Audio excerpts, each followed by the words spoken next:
Usa ka tingog, usa ka katawhan.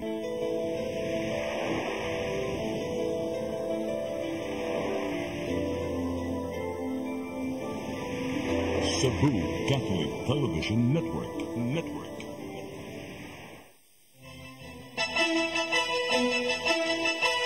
Uluhan sa mga balita sa Sari 47. Food packs giatod sa Lapu-Lapu City DRRMO sa isla sa Olango tungod sa low pressure area. Mga gamit sa palarong pambansa 2024 itunol sa DepEd ngadto na sa kagamhanan sa syudad sa Sugbo. Tuition fee sa mga tinunan sa kolehiyo mahimong utangon sa Pag-ibig Fund. Dulan 5 milyones pesos nga balor sa drugas na sakmit ni sangput sa pagkasikop sa 5 ka mga tao. Sugbo, Kabisayan ug Mindanao, Pilipinas ug katawhan kutob maabot sa Sibya sa tibuok kalibutan mayong hapon. Live kita karon sa CCTN Channel 47 ug kini ang tulumanon sa nagunang kasayuran nga angay natong masayran. Sa nga ni Attorney Danica Caballes, ako si Dennis Tabar ug kini ang Sayri 47.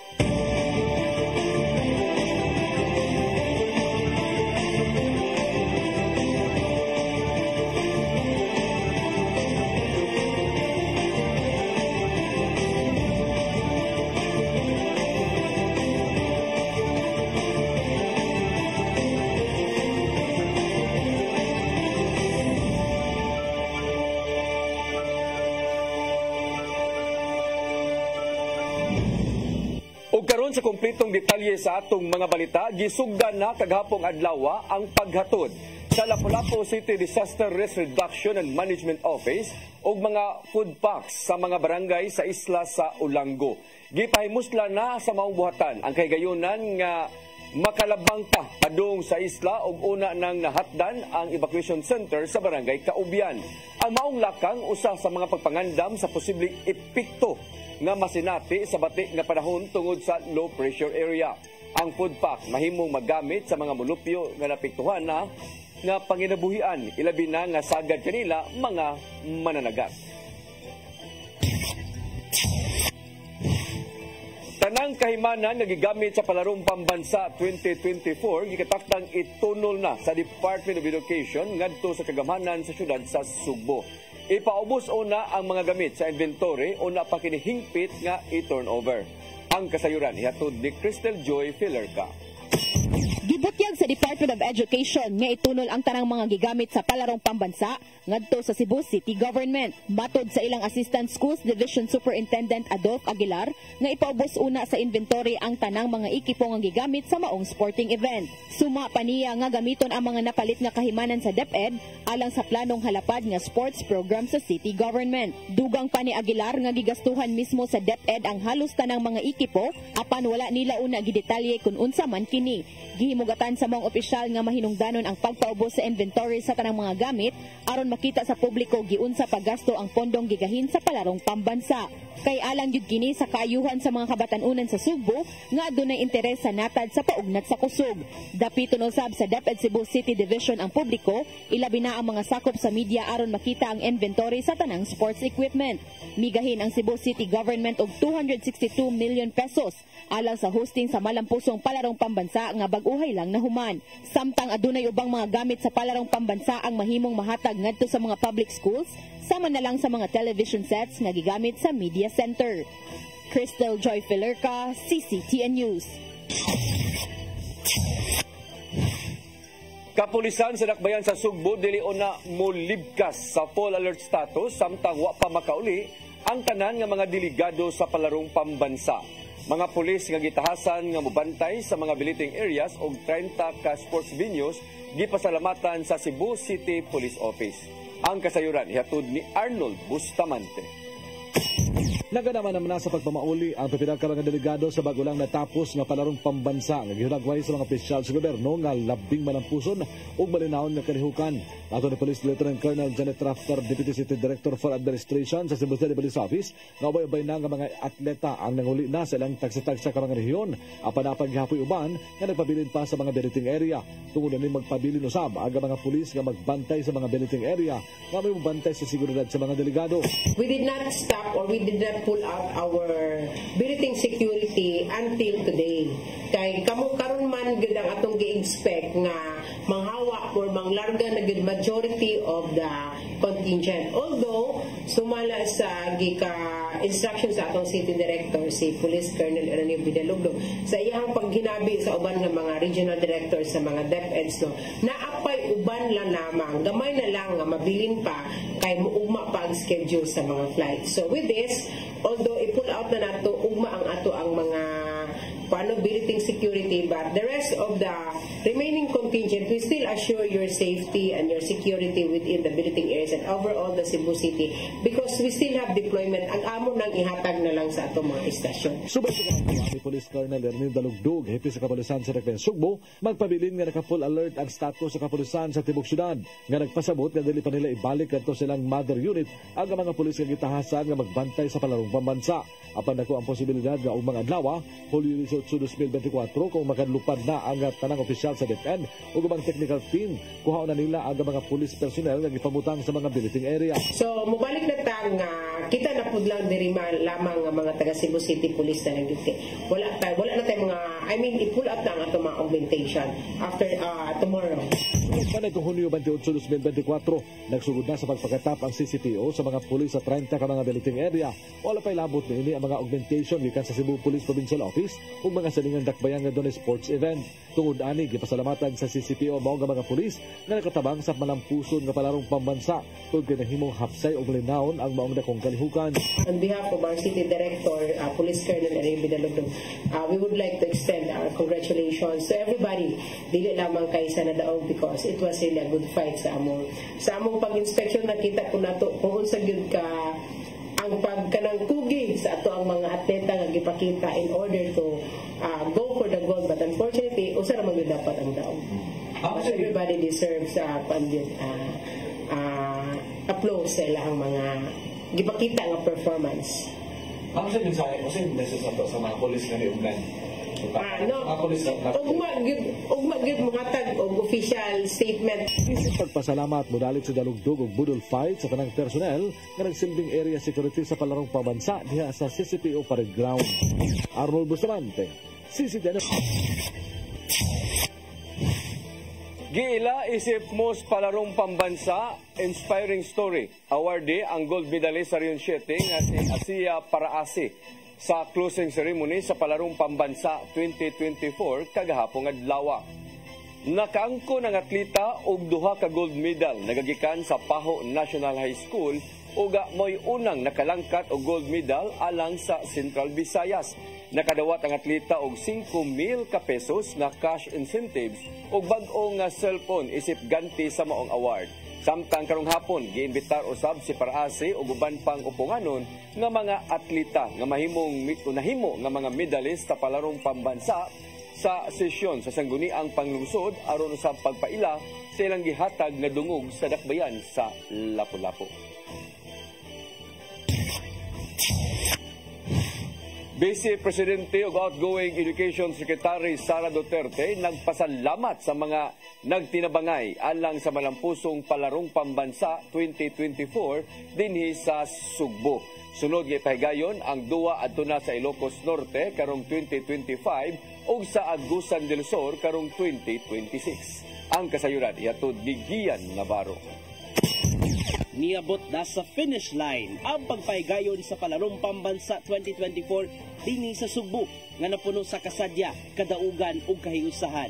Taliwa kini sa mga suliran, issue ug ubang kontrobersiyang nitumaw atol sa pagpahigayon sa mga duwa dinhi sa dakbayan sa Sugbo ug mga kasikbit nga lugar. Apan bisan pa man, gipasalamatan sa mga opisyal sa Department of Education ang tanang mga nagtinabangay aron magmalampuson ang kapin usa ka semanang sporting event. Special mention sa mga gipasalamatan ni Vice Presidente ug outgoing Education Secretary Sara Duterte ang mga ana sa pribadong sektor nga nagtampo-tampo sa palarong pambansa.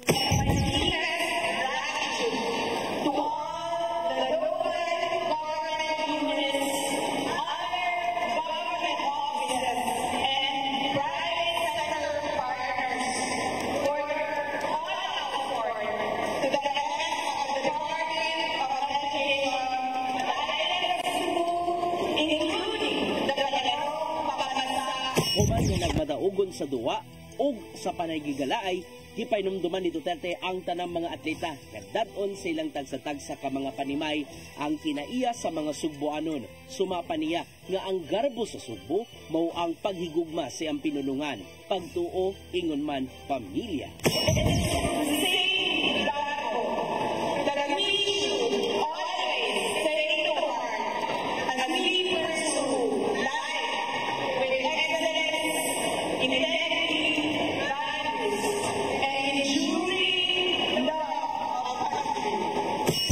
Kalipay ni Acting Mayor Raymond Alvin Garcia ang paglampos sa mga first time nga naitabo sa palarong pambansa, gikan kini sa paglakip sa mga traditional games hangtod na sa mga bag-ong teknolohiya, gikan sa scheduling hangtod na sa pag-update sa mga duwa og medal standings.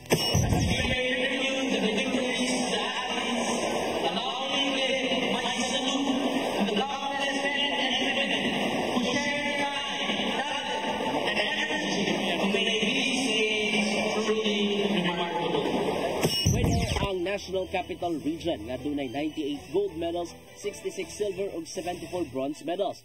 Samtang nakabot sa Central Visayas ang gitinguhang pagsulod sa top 5 finish, di nakauli ang mga pambato og 29 ka bulawan, 42 ka silver ug 39 ka bronze medals.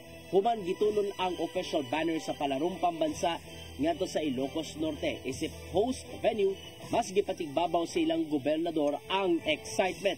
Kinitungod kay nabalik na silang lugar ang hosting rights human sa kapin 50 katuig nga pagpaabot. Sa Senate at sa inyong lahat, Ilocos Norte will be ready to welcome you all for Palarong Pambansa 2025. Samtang ipaygayon ang Palarong Pambansa 2026 sa lalawigan sa Agusan del Sur, human nakadaog silang pedi. O gitapos ang katapusang adlaw sa Palarong Pambansa nga adunay ngisi, dala ang pagpaningkamot nga makalampos sa paugnat sa kusugman o sa dagan sa kinabuhi. Dala ang kainit sa pagpakigbisog o pagpaningkamot aron makabot ang tinuod nga kadaugan. Gian Navarro, CCTN News. Mingawon si Vice Presidente Sara Duterte sa Department of Education nunot sa nagkaduol na niyang pagkadaog sa pwesto karong Hulyo 19. Ato siyang pagbisita sa lungsod sa Carmen, gipasalamatan ni Duterte ang mga magtutudlo ngan iabag sa pagsulbad sa mga problema sa eskwelahan. Gihulagway ni Duterte nga halos instant ang pagsunod sa mga magtutudlo sa mga buluhaton alang sa kaayuhan sa education sector. Mao gipasalamatan niya ang mga magtutudlo tungod sa hago aron dili mabiyaan ang tanang mga tinun-an. Sa pagsugod sa Brigada Eskwela, giatagan o gibugaton sa Vice Presidente ang pagtinabangay aron mas mapangandaman na ang tanang classrooms karong ting-klase. One day, mayroon ka, nangani ang ato ang buhaton, dan, mas paspas ka na sila sa army, malihok, sa tinuod lang, mamugna dayon na nila ang ilahang kinahanglan buhaton. Ingana ka hardworking and resilient ang teachers nato dinhi sa Pilipinas. Mandawi City niselebrar sa National Disability Rights Week. Nagkadaya aktibidad gipahigayon karong semana. Ang kasayuran hatod ni Mary Rose Sagarino. Sa Mandawi City Cultural and Sports Complex, nagtapok ang mga persons with disability alang sa pagsaulog sa National Disability Rights Week. Nagkadayang serbisyo sama sa medical ug dental check-up, libreng notaryo ug uban pa ang gitanyag alang sa mga PWD. Ato sa kalihukan, gipangila usab ang mga kumpanya nga PWD friendly. Samtang gihatagan sa syudad og wheelchair ang pipila ka mga kabus nga PWD. Una niini, nipahigayon usab og livelihood exhibit ang Mandawi niadtong Lunes ug Martes aron ma-showcase ang mga produkto ug baligya sa gagmayng negosyante nga PWD. In this, we have this, i-promote na to po ang kining health and wellness program. So, expectedly, doon na tayo mga games like sa sports, sitting volleyball, basketball on wheelchair, chess, ping-pong, another ka ng sports para paundat sa kusog sa mga persons with disability. plano sa syudad nga mohimo og recreational area alang sa PWD ngadto sa Pahara Park sa Barangay Umapad aron aduna sila kalingawan. Ang recreational area maglakip sa mga pasilidad sa para-sitting volleyball og 3-on-3 wheelchair basketball. Ingon man ang usa ka coffee ug snack shop nga pagadumaon sa PWD. Dinhi sa Mandaue, we prioritize accessibility in public places and continuously improve programs supporting our persons with disabilities.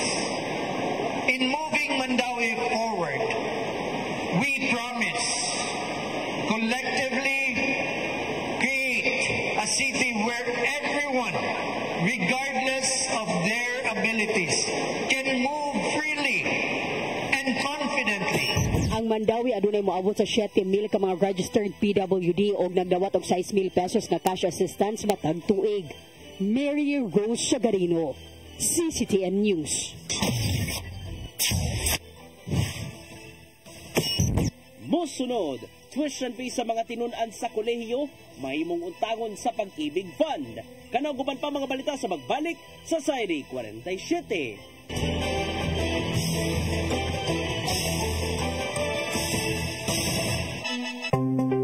Discover the beauty of the Philippines.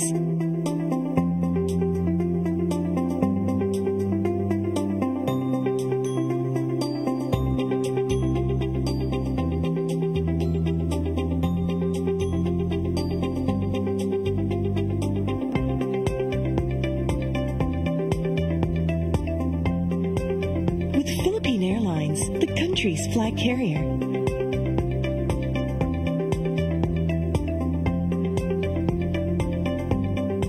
The airline that lets you feel the warmth of the nation.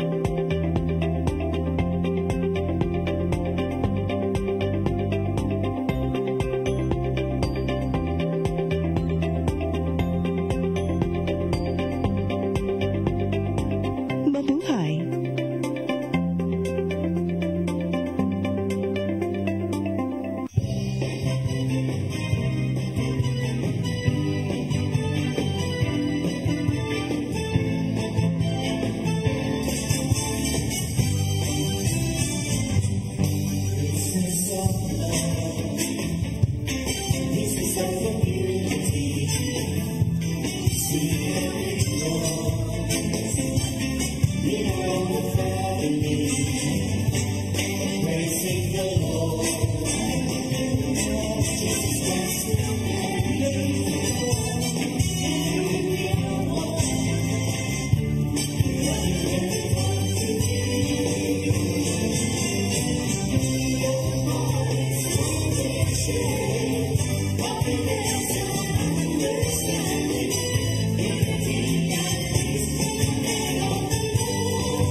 ma'am, na-late ko. Nangita ko mong para internet sa kong anak, ma'am. Ay, wala na yung problema. Para Sinisibu. Sinisibu, Sinisibu. For your internet connection. And for the signal of your cable TV. So fast and straight the transmission to your home. Sinisibu. Sinisibu, Sinisibu. Offers you to have fiber optics. For your viewing experience, perfect and clear, so fast. So great and affordable for you to enjoy. Sinisibu. Sinisibu Television Network Incorporated offers fiber to the home broadband internet bundled with fiber to the home cable TV connection. Sinisibu Television Network Incorporated with its operation in Metro Cebu and the whole province of Cebu soon. And affordable for you to enjoy. Sinisibu.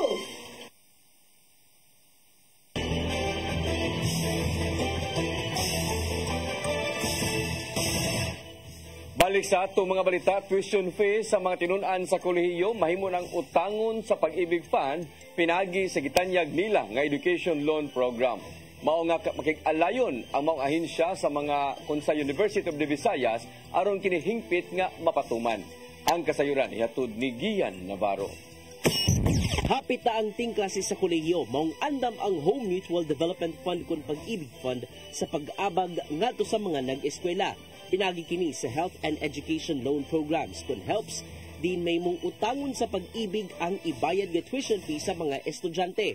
Karong adlaw nagpirmahanay ang mga kadagkuan sa Pag-ibig Fund ug yang partner nga University of the Visayas UV aron ipatuman ang maong loan program.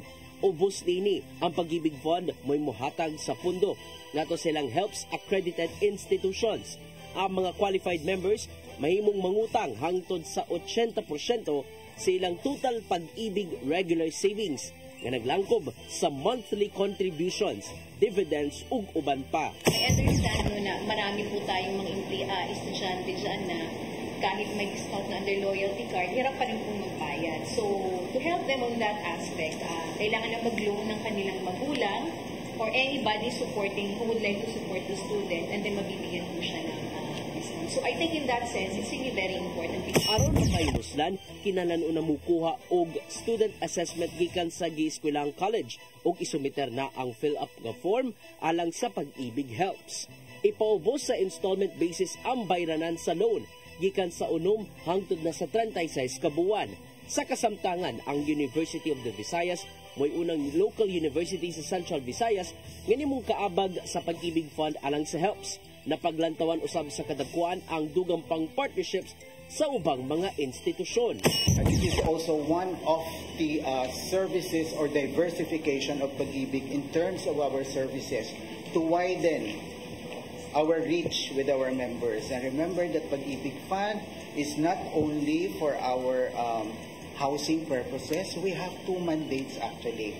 And the most underrated is the savings aspect of Pag-ibig Fund. Gihamon mismo sa kadagkuan sa UV ang pagpakig-alayan sa Pag-ibig Fund o gilaw mang paimuslan among loan program sa maabot nga academic year. Hatagan nila og prioridad ang mga nagtungha sa mga nagkuha og undergraduate courses sa UV. That the program of the help is really significant because our students and their parents are coming from economic classes C, D, and E. In fact, some of our students are working and they cannot really afford to pay our tuition fees. Navarro, CCTN News. Buot sa pipila ka mga grupo nga ibasura ang kasong giatubang nilang ACT Teachers Party List Representative Franz Castro ug kanhibayan muna Representative Satur Ocampo. Bahin kini sa giingong kidnapping sa mga tinun-an gikan sa Lumad Schools niadtong tuig 2018. Gihulagway sa Makabayan Coalition nga ginama lang ang kaso sa duha ka mga magbabalaod ug kini nagpamatuod nga dili epektibo ang hustisya sa nasod. Dugang pa sa ilang giluwatang pamahayag nga klaro og tataw nga pamulitika lang ang nahimong hukom sa Tagum City Regional Trial Court ngadto sa duha. Nakita usab sa Makabayan Coalition nga ang gidangatan sa duha sama lang sa nasinati sa ubang mga kumbiktado nga biktima ra sa huyang nga justice system.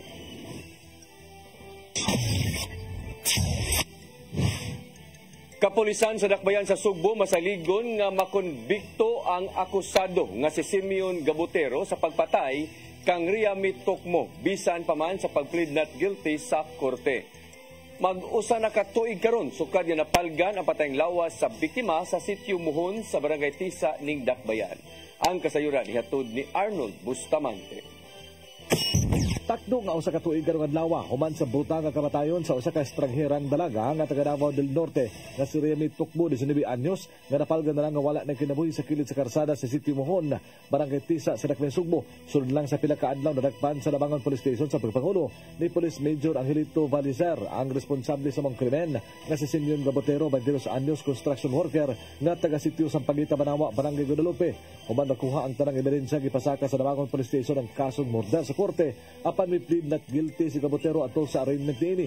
Apan mato ni Police Lieutenant Colonel Janet Rafter, Deputy City Director for Administration sa Cebu State Police Office, na bisan sa katuig na ang nakalabay ang kapulisan sa Dakbayan Sugbo nagmonitor gihapon sa mong kaso. Mato niya nga ana sa korte ang mong kaso, wala na sila hold labot niini. Apan ang mga pulis gihapon ang moatubang kini panahon sa pagdungog sa mong kaso.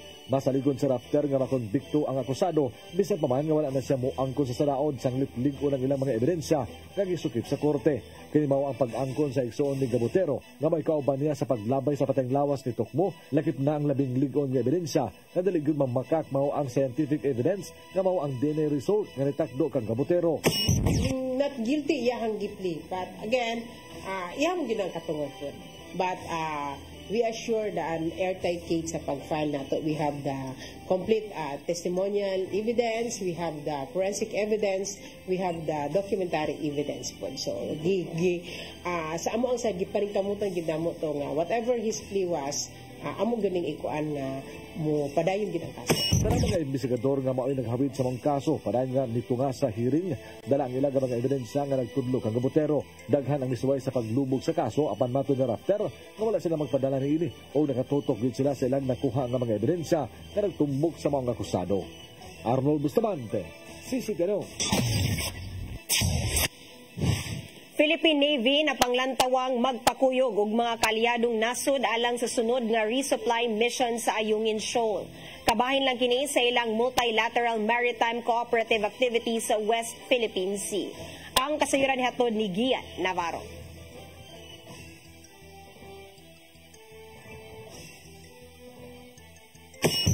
Gitunad sa Philippine Navy ang posibilidad nga magpahigayon sa ilang rotation and reprovision kun RORE mission sa Ayungin Shoal uban ang mga kaalyadong nasod. Kabahin kini sa gikasabutang multilateral maritime cooperative activity sa mga allied countries sud sa West Philippine Sea. May mong kabahin ang resupply mission sa Ayungin Shoal sa mga lakang sa nasod uban ang pipila ka mga kaalyado aron paggatod og ginabang sa mga mananaga. Tungod dini, lauban ang pagpaygayon og simultaneous patrols kuyog ang mga otoridad sa Pilipinas, sama lang sa Estados Unidos, Japan, United Kingdom ug Australia.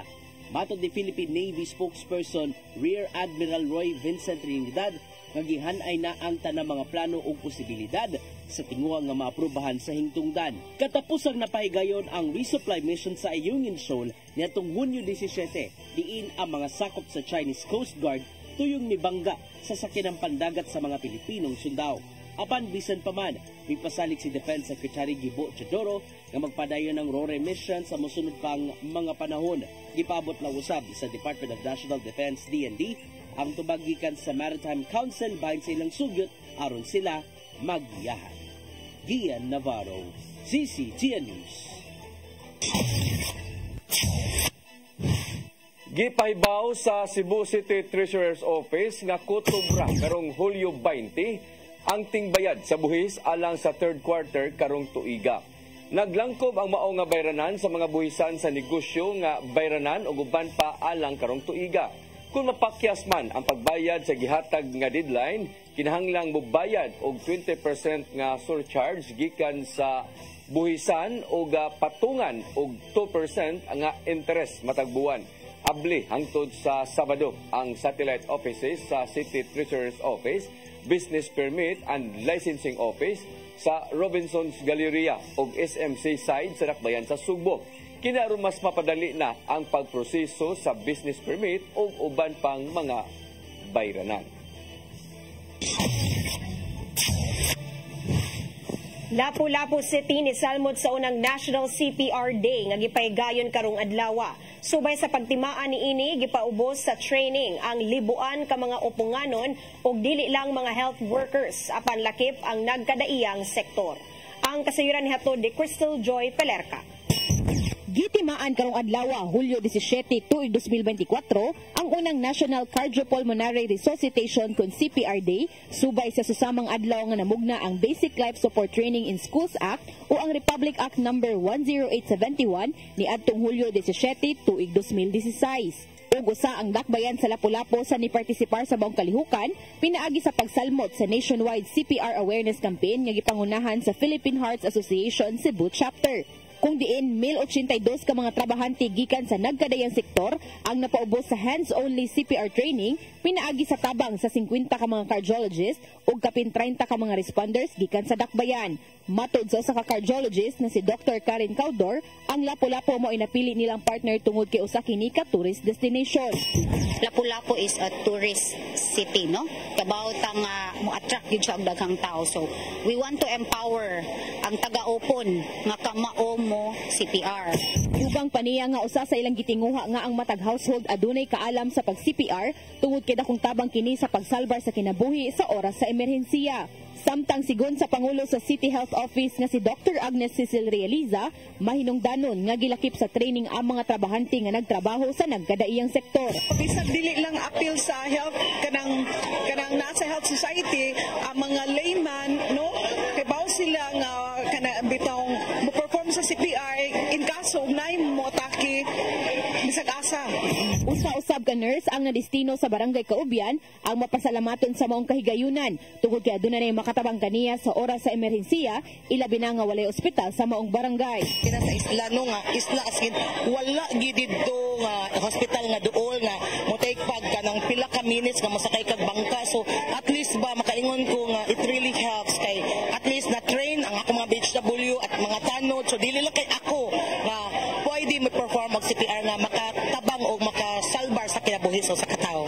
Ang maong nationwide CPR awareness campaign gisugdan kaganihang alas 8 sa buntag ug sigon pa ni Dr. Caudor, ang Lapu-Lapu mo ipinakadagan og partisipante sa tibuok nasud. Crystal Joy Pelerca, CCTN News. Musunod, dulan 5 milyones pesos ka balor sa dugas na sakbit, 5 ka mga tao na dakpan. Kanaw guman pa mga balita sa magbalik sa Sairi 47.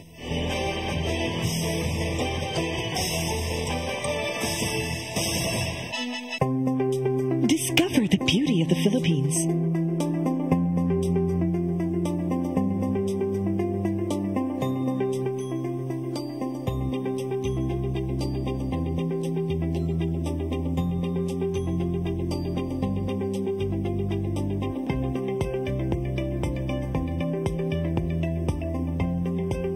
With Philippine Airlines, the country's flag carrier.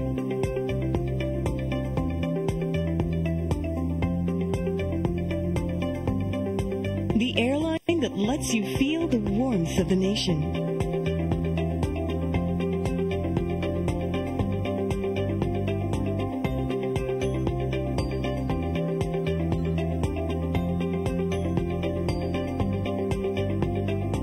Mabuhay.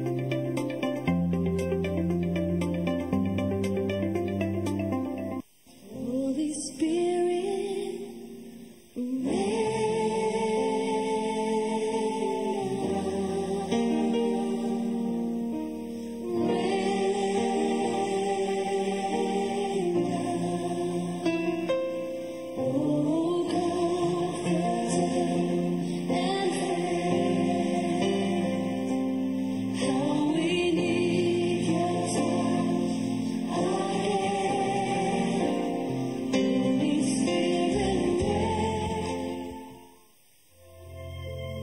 kinabuhi, puno sa hagit. Sumpay na ka, Adria! Ay, pag-inante! Pagdita ka! Puno sa pangutana. Bata pa ganit ka kayo? Nagpuyap-puyap na ka? Kinsa man ako! Masakitin ako din ay karoon ang kinsa! Sibuto mo'y pasabot, Daddy! Puno sa luha. Nagpili pa. Ako nga imong anak o kanay mong mga babae. Kasuko. Yung mga ano pa. Ano itang kali Papa? Apang bisan mangitbit pa ang imong kalibutan, aduna pa'y nagpahiping kahayag. Aduna ka pa'y kasumbungan. Pangalama, hanap na. Dear Tatay, Tunog na unod na. Nganong handong na. Wailain pagi aron masabtan nato ang Biblia. Kinahanglan nga doon na tayo relasyon kang Jesus. Hangtod sa layan natong panaguban, daghang salamat. Siya. Tunog na unod na.